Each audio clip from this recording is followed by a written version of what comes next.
So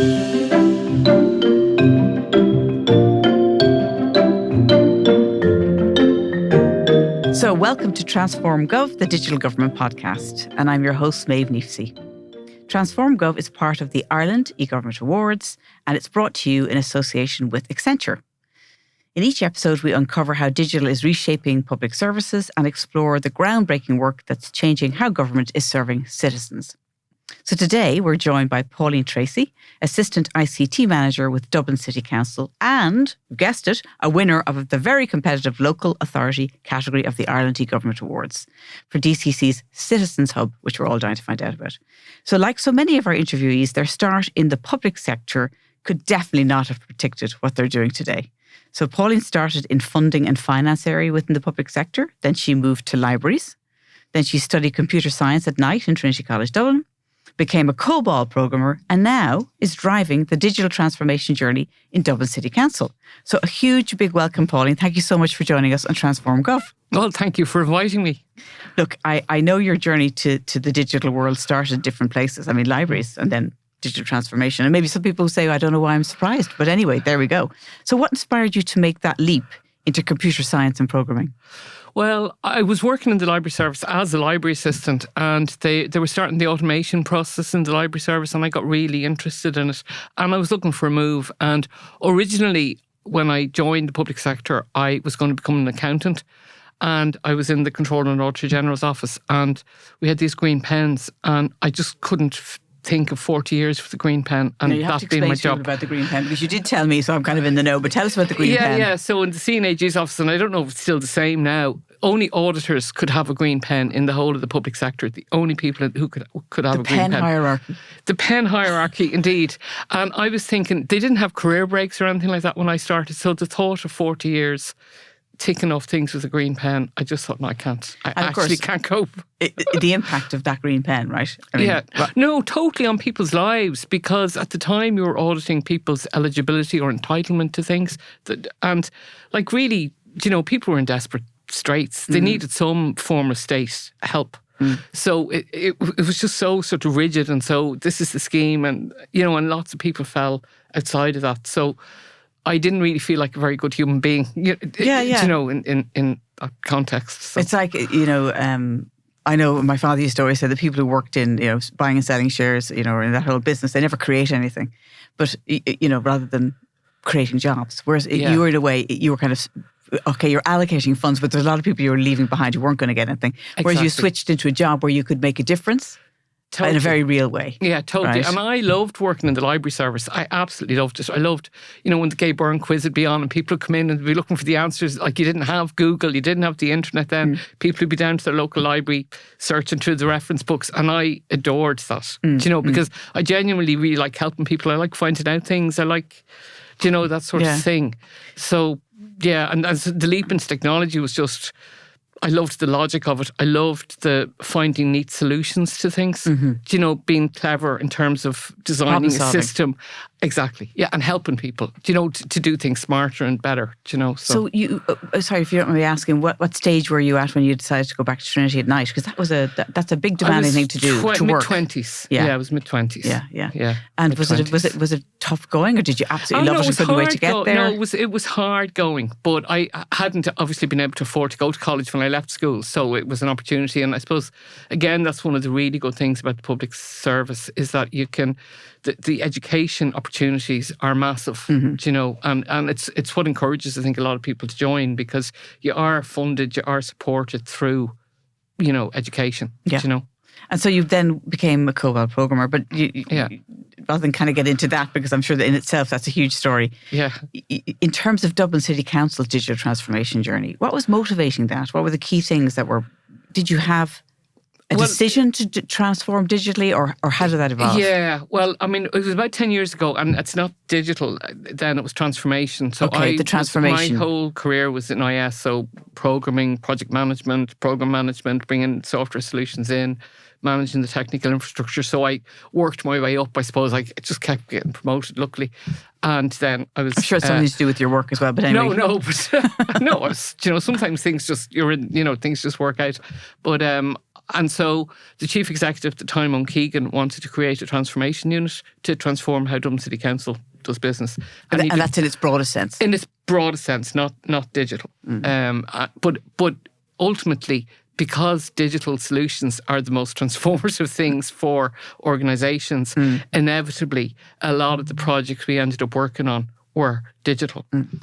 And then you have this sort of, how do you actually progress that? So 3 years ago, we became Service and Digital Transformation, and Eileen Quinlivan, our Assistant Chief Executive, got the delegation for digital. So we're now Service and Digital Transformation, which makes sense. Yeah. Do you know, because they are hand in glove. And our whole, I suppose, objective in terms of digital or transformation in general is that you're not just digitising things, you're not just automating things, you're actually looking at the whole service.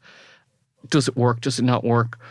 How can digitisation help? But also looking at service redesign and very much customer focused, like customer as in our citizens, or user focused in terms of our internal processes. So that balance, isn't it, between, I'm getting what you're saying, I think, is that you've got the automation to make what you do more efficient and make the work you do in the back end yes, work together better. Yes. But ultimately for the outcomes for the citizen at the front end, what they're getting and what their needs are.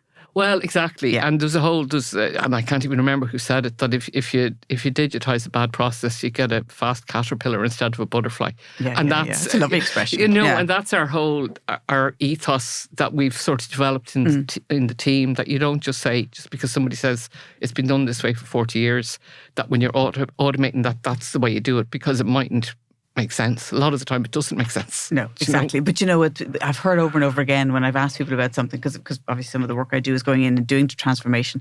Why do you do that way? Why do you do it that way? And you find that because we always have is often the answer, not why, actually. Yeah. And then when you get to the why, sometimes the why, it makes absolutely no sense. No. But people have forgotten that, and there's a comfort in repeating something. Totally. And one of the things that we talked earlier, you mentioned, was that the transformation department or digital transformation owns the customer within Dublin City Council. Yeah. So firstly, why is it important to own the customer? What's the purpose? Well, we have, I suppose as an organisation, we provide about 900 services across the city. We've about 150 locations between, civic offices, area offices, sports centres, sports and leisure centres, community centres, parks, libraries. There's a whole range of services. So until transformation was established, there was no natural home for the customer. So each department owned their own customer. So housing, for example, owned the housing customer, or people come into housing. Or, sports and leisure would own that customer. But you didn't have standards. So with our transformation hat on, one of the things we did was a customer service action plan, a channel management strategy, and to try and streamline how we were delivering services so that it was consistent across all our operations. Okay. For example, in the civic offices, we had there are 4 buildings. It's down on the quays. Yes, that's right. And before we started, every single floor had a public counter for each individual service. So I could be going from housing to the next floor, which might be waste collection. I don't know. I mean, well, exactly. Yeah. Or even within housing, you might be going to housing rents, you'd be going to allocations, you might have to go to maintenance. They were all separate counters. But you're one person. Why would you have to try and find your way, try and navigate your way around the building? Like it makes no sense. Yeah. But and I suppose it's like any large organisation, we can be quite siloed in terms of how we view things, which is why it was really important to actually have a corporate overview of the customer. This is how the customer experiences that. Okay, so when you say owning the customer, what you really mean is being in their shoes, if you like.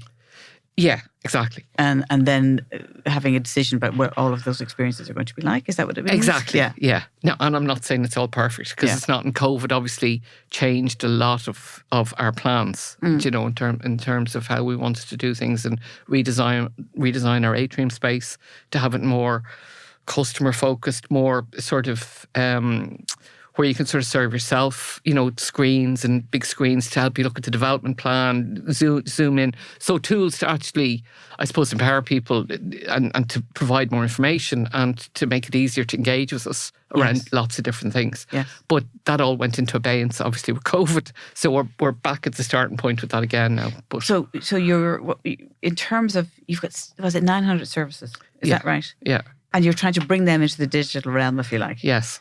So what were the biggest challenges at kind of even starting that?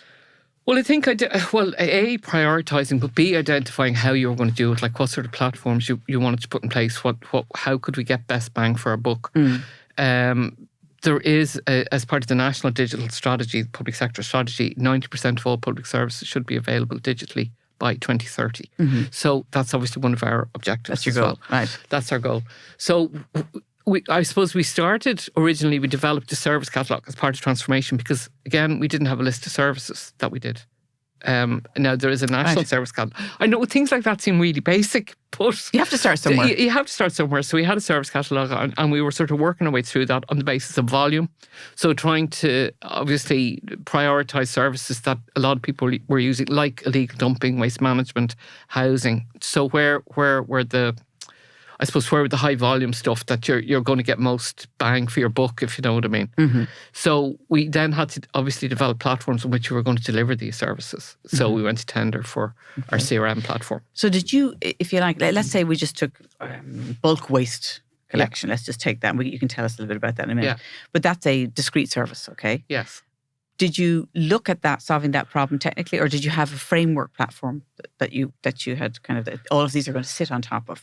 What was your kind of approach to that? That's our citizen hub. So that's what we decided. So we decided, now that's not going to be suitable for all services. Okay. But for those sort of one-off services, what we needed was a platform that was flexible, that would link in with some of our other big corporate systems like housing, like planning. You're not going to write a housing system. You're not going to write a planning system. You're going to buy that. But from a customer perspective, you don't want people having to log on to 10 different systems to do business with us. We wanted one front-facing service, which is where Citizen Hub is, and that's what we're developing it into, that can link into loads of back-end systems, but can also do things like forms and workflows and, has the life of its own as well. Has a life of its own as well. And so what you had to select, you're calling that a CRM. Yeah. So you had to select that. And did you find, who did you partner with in the end?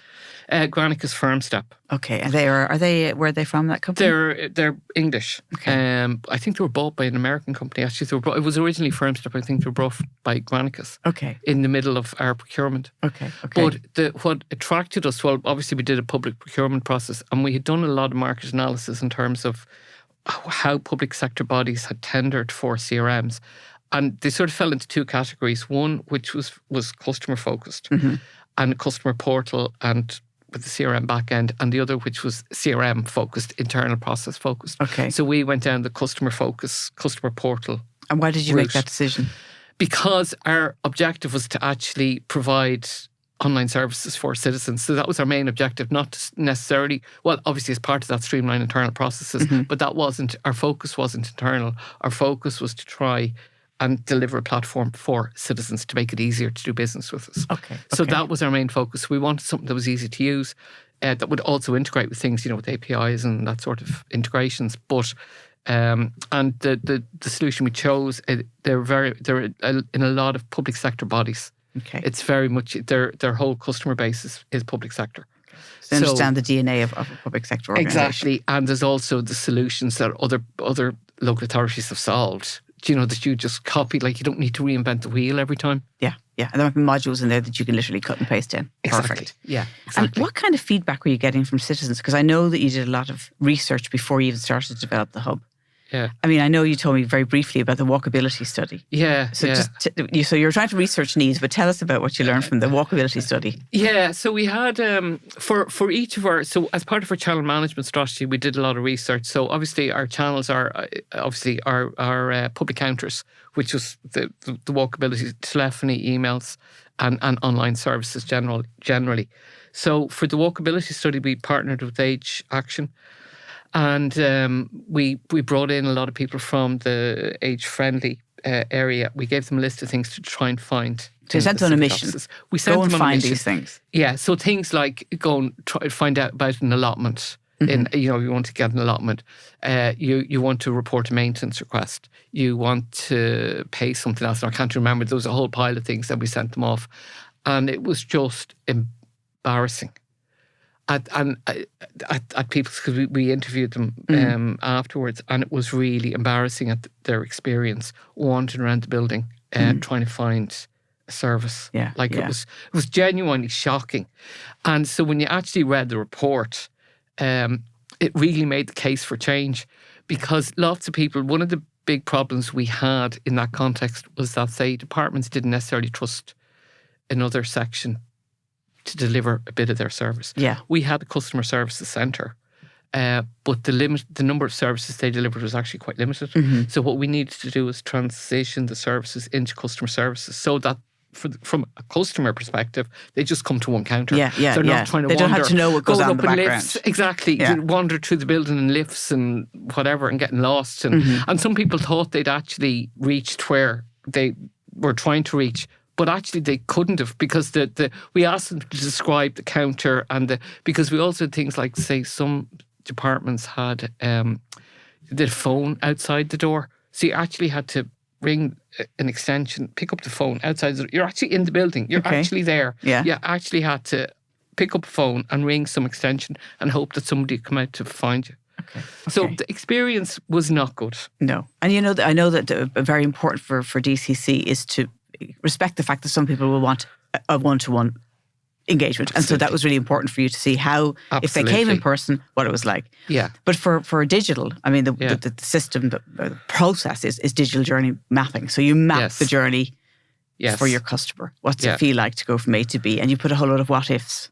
So I come in, let's pretend I'm getting married. I have to register the marriage. And then I decide, okay, well, you wouldn't be that wouldn't be DCC. I go in, I want to find out where I've moved house. Yes. Okay. And I want to find out about the waste collection, whatever, the options. You tell me which ones you mapped, actually. Why am I saying it? Well, there's a couple. Multi-household waste was one of them. Yeah. Illegal dumping was another, because illegal dumping is, obviously we've a big problem in Dublin with dumping. And we've crews out like 24/7 actually in the city centre picking things up. But, it's difficult to try and keep on top of things. So we did map the experience. We talked to people how they'd like to report things. Okay. Now, most people and we've done customer service as part of the channel management, developing the channel management strategy, which basically says that people should have options in relation to how, as you said, they want to deal with us. They have a consistent experience, but most people said they wanted to go online and do it, particularly for transactional stuff. Yeah. You want to renew something, buy something, whatever. You don't want to have to come in, ring us, whatever. Now, there are people who will want to do that and will want the assurance of that, but most people just want to do it and get on with their day. And similarly, as most people care about the area and the neighbourhood they live in, they want to tell us if the stuff dumped, if the light isn't working. Yes. So when you think of all the things in the public domain that impact people's lives, like a street light not working, it impacts your feeling of safety on the street. Mm-hmm. There's all sorts of different things why we need to get this right for people. And I know you're very early on the journey, right? Because let's imagine you've made this framework, let's call it the CRM, okay? Then you've individual services that integrate with that. Yes. And then you have one of the things, to talk about some of your early wins really, the choice-based letting program. Yeah. That's had a major impact. Yeah, so you've got 87% of people now applying online. Yeah. So how have you helped the housing department and how have you improved the experience for applicants? Yeah, well, choice-based lettings, it's gone a little over a year. People can do it online. Just explain what it is. So basically, as you know, we've housing difficulties. Of course. One of the schemes is choice-based letting, so that a house becomes available and people opt for that house, right? So we've obviously a lot of people on the waiting list. But I suppose it short circuits the whole, bringing people refusing the house for various reasons, which happens a lot. But it's so that the properties that are available are put online. People can view them. People say, actually, yeah, I'd like to live there, or that's beside my mother, or that's beside whatever, the school or whatever, and they can see it and they can opt for it, right? But to be eligible for that, though, you have to be on the housing list for that area. Like, so you specify an area that you're interested in living. So you have to be. You also have to have, say it's a 3-bedroom house, you need to have a 3-bedroom need. So if you've only one child, you're not going to be eligible for a 3-bedroom house. Of course. But what was happening was that the people were so desperate. Anytime anything came up, it was all manual. So anytime a house came up, everybody who was on the house list would be applying for that house, but they wouldn't be eligible for the house. So our housing staff were obviously having to go through all of those applications. You're also raising people's hopes that, there's a chance I might get this. So we integrate it with our housing system. So basically, if you were going to apply, we'd need to know you were on the housing list for that area. You had the right the bedroom requirement, and so if you didn't have that, you wouldn't be able to apply. Okay. So they were qualifying people. You were qualifying people before they went in. Since then, we've actually allocated 2,000 houses through choice-based lettings, which we would not have been able to. We'd never have been able to do it that quickly without that automation, because there were so many applicants. Applicants, yeah. So basically, for the internal housing department, they are able to process very quickly and give people answers really quickly. Yes. They're not getting as many applicants anyway because people don't qualify. Exactly. And from the applicant's point of view, you know really quickly, look, am I the right person?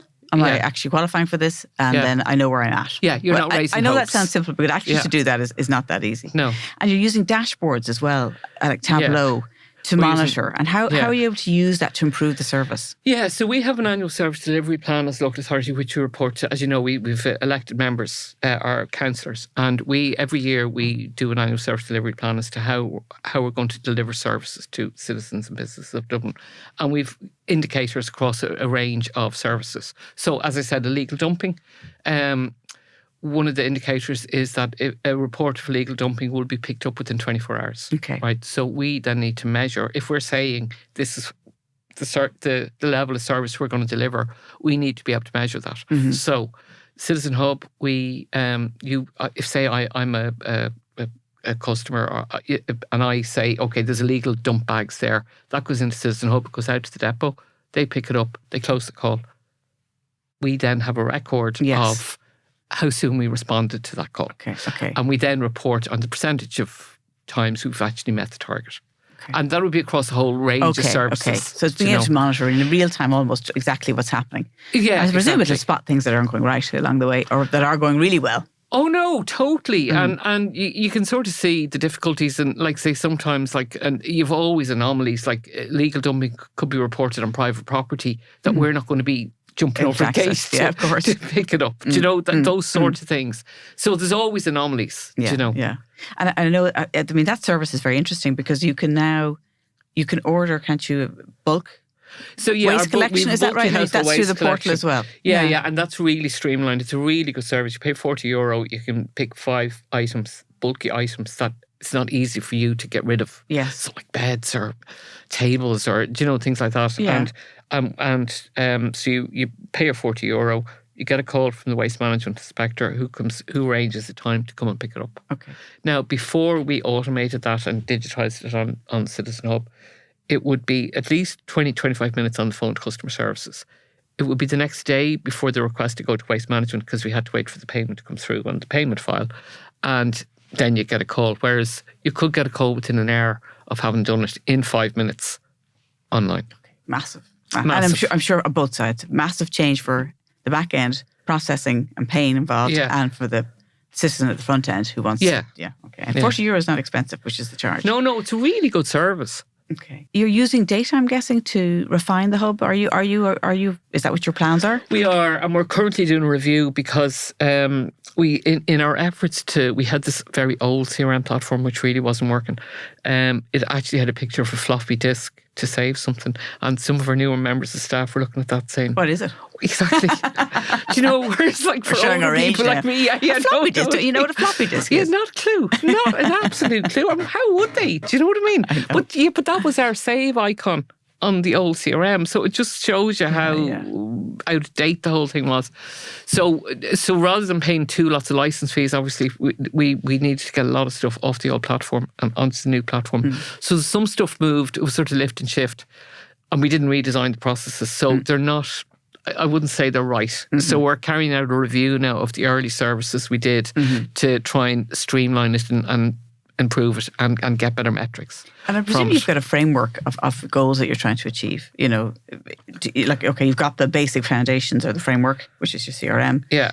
And then do you have a kind of a timeline and deliverables that you're trying to work towards? Well, we're doing that at the minute. We're doing our digital strategy at the minute. We have a digital strategy board set up. We have a whole rake of projects. So over the next month, we are actually going to prioritise. Well, you'll have to come back and now, have won't a you? programme. Yeah, so we're going to have a programme. So our digital strategy will be 2025 to 2030, and we want to set out so that we're clear for councillors and citizens. These are the services we're going to deliver on. We did a public consultation. Now, in fairness, there wasn't a lot of response from the public, but we went to all our councillors, and there's lots of things that are priorities, like the councillor hub. So. Well, I mean, you could talk to Ashling Highland from Fingal County Council, because they did a virtual reality consultation. I know it may not be relevant to you, but it's always good to click in with other people, and they got huge feedback. Because people were much more engaged, and it was for a big development of a redevelopment of Balbriggan. So it's a very visual thing anyway. But anyway, I always think it's good to connect people. Yeah. So in terms of some of the things that you learned from the project, the program really, in-house teams with skills in service design and agile development. Yeah. I could hear and sing through your application. That was really important. Why was that such a big game changer? Well, because our traditional IS model, and this is the whole thing, because you definitely have that tension, and sometimes you need to have that tension, I think, in terms of digital and IT, because IT they're focused on cybersecurity, right? They're keeping us safe, whatever. But what's the balance between risk and opportunity in cybersecurity? So I think it was actually very sensible for the chief executive to actually split out digital services, because it's a completely different mindset, it's a completely different headset, and we want to split it out from ICT. Split it out from ICT, because it's you're thinking about things differently. If my objective is solely cybersecurity, and obviously it's really required. Yeah, of course. It's not that it's not that I want to do things insecurely. But if I'm totally focused on cybersecurity, you could argue the safest thing is to actually do nothing ever. Do you know what I mean? Don't contact the outside world. Do you know? But we're a public sector organisation. People want, it's our job, and people want to engage with us digitally. Do you know? Like most people want to just get on with their lives. You know, they don't want to spend hours on the phone talking to us about things. So you've always that mismatch. So I think it's really important that you have a group of people who are thinking differently. And we're very much in the traditional IS project methodology is sort of waterfall. You get all your requirements at the beginning, then you work it out, and then you're into change control, where we're very much into build something small, pilot, test. See, is that what you want? Yes. Does that make sense? And then develop it into something else, rather than just creating this whole big monster of a thing that could take you years to develop or to see a response from. So, and sometimes we might go live with something that's not perfect, but is it better than it was? It absolutely is. And it mightn't be exactly where you want it to be, but You're iterating. You've a flexible enough platform. We have an in-house team, so we're not paying a fortune every time we need to get something changed. We can change on the go. Now, obviously, you're going to have to stop changing at some point. You can't constantly be tweaking things. But I suppose it's that mentality that nothing's fixed in stone. You're not like you're agile, we're delivering quickly. But also, given, like I have found over the years, that a lot of the time when you go to business owners or service owners and you sort of say, well, how can we help? They don't really know exactly what they want, because they can't envisage what a solution, because they're used to working with paper or particular processes.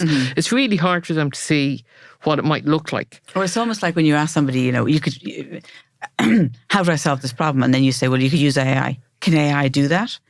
You know, and so to ask somebody for the solution when they don't necessarily have the knowledge, it's very difficult. No, it totally is. But so if you can show people, look, this is what we did for this, or this is what we did for this. This is the type of report you could get for this. You might think about that. So that you're working very much openly, as opposed to sort of going and saying, well, I have all the answers now. You just tell me what your problem is and I'll solve it for you. That's not how it works. People have to engage. And I think the successful ones have been where people have really engaged, tried things and came back and said, well, actually, I wonder, could we do this? And it's that sort of interaction we want, and we're trying to build within the organisation. Yes. Yeah. And you looked at Cork as well, didn't you? You mentioned that we were preparing Cork for today. Were fantastic. So Cork County Council, Cork County Council, and they had I think probably the first in the local authority sector, a sort of a service design function. So they called themselves Service Republic. And I was very inspired by them. I just thought it was great, and we went down. A couple of us went down just to see what they did, and I was very I thought they did. Yeah, we're doing great work. It's good to see the collaboration going on. And so for the Citizens Hub, what do you think the future is going to look like in terms of features and improvements? What do you, the short term, because I know it's going to be a long term project. The councillor portal is our next big thing because, as you know, we've 63 councillors, and at the minute they email. There's a lot of emails or phone calls. So. From the councillors? From the councillors, trying to, obviously motions and questions for area committee and central council meetings, but also in terms of representations, a key part of their role is to actually make representations on behalf of constituents, to get things fixed, or, there's various things they'd be making representations on, but it's all emails. So we're doing a councillor portal. We're hoping that'll be a single point of contact for councillors where they put all the questions and motions in through that. We'll have a bank then of questions and motions and answers, and we can see what's been said in the past. But also they'll have a case management system, because a lot of our councillors work. They're not full-time politicians, so it can be difficult for them as well in terms of trying to keep track of what they sent and all of that. So I suppose what we're trying to do is develop a win-win scenario where they're getting a sort of a case management system or a streamlined way of doing business with us, but also we have everything in the one place, and the councillor isn't having to ring you, me, maybe somebody else trying to get an answer. Do you know what I mean? Yeah, very good. So nice to see with that. We're trialling that now. Yeah, we're trialling that now in December for the central area. So how many years have you been working now in oh God, a while? Nearly 40, yeah. 40 years. Yeah. And what would you think has been the most satisfying part of what you've been doing? Well, my current job, I absolutely love my job. Yeah. I actually could have retired, maybe 2 years ago. I'm still considering it, but I actually love what I do. I'm finally doing a job. Do you know the way you do the job that you think you were made for? And I love it. And my team are fantastic. They're really committed to, I suppose, delivering good solutions for people. And it's great. I love it. I'm delighted that you were able to. Firstly, I'm delighted that you got recognised and won an award, because it's really important, these things, because everybody's so busy. Life just passes, where sometimes you have to stop and go, this is a good thing we're doing. And so thank you so much for sharing, your journey. I feel like we could keep talking, but we have to end this. Maybe you come back when the councillors portal is live and tell us about that. Yeah. Don't forget to enter whatever you can. Doesn't matter how it's sized, the project, for the Ireland Government Awards for 2025. So thank you so much for coming. Okay, and thank you for having me. Thanks, Pauline. So look, just before we go, we've got to thank our wonderful team. So producer Conal O'Moran, studio manager Peter Bryce, video editor Neil Horner, sound engineer and videographer Lee Brennan, and finally thank you to South Dublin Podcast Studios. Goodbye.